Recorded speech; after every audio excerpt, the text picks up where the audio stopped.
అంతస్తుల నిర్మాణాలతో real boom అనేది ఊహకందని రీతిలో సాగుతోంది.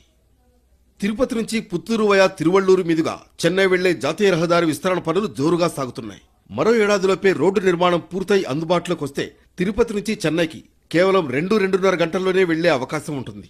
నగరం నుంచి తమిళనాడుకు అరగంటలో వెళ్లే అవకాశం ఉంటుందంటున్నారు. దీంతో తమిళనాడులోని పలువురు పారిశ్రామికవేత్తలు నగర నియోజకవర్గంపై కన్నేశారని తెలుస్తోంది. ఇప్పటికే వడమాలపేటలో 7 స్టార్ హోటల్ నిర్మాణం చేపట్టడానికి ఓ ప్రముఖ సంస్థ ముందుకొచ్చినట్లు తెలుస్తోంది. సత్యవేడు, కాళహస్తిలో ఇప్పటికే వందలాది కంపెనీలు కార్యకలాపాలు సాగిస్తున్నాయి. ఏపీ ప్రభుత్వం సైతం తమిళనాడు దగ్గరగా ఉండే నగరి, పుత్తూరు వైపు ప్రత్యేక దృష్టి పెట్టింది.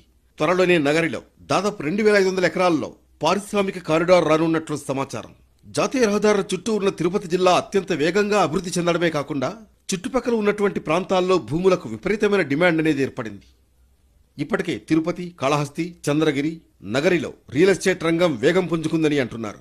తిరుపతి టు పుత్తూరు, నగరి చెన్నై జాతీయ రహదారి కనుక అందుబాటులోకి వస్తే తిరుపతి జిల్లా అభివృద్ధి ఊహకందని రీతిలో ఉంటుందన్న అభిప్రాయం పారిశ్రామికవేత్తల్లోనూ వ్యక్తమవుతోంది. దీంతో తిరుపతి జిల్లా వాసులకు భవిష్యత్తులో ఉపాధి అవకాశాలకు కొదవలేదన్న మాటలు వినబడుతున్నాయి. ప్రభుత్వం జాతీయ రహదారుల నిర్మాణాలను అవకాశంగా మార్చుకుని తిరుపతి, నగరి సహా చుట్టుపక్కల ప్రాంతాలను ఏ విధంగా అభివృద్ధి చేస్తుందో వేచి చూడాలి.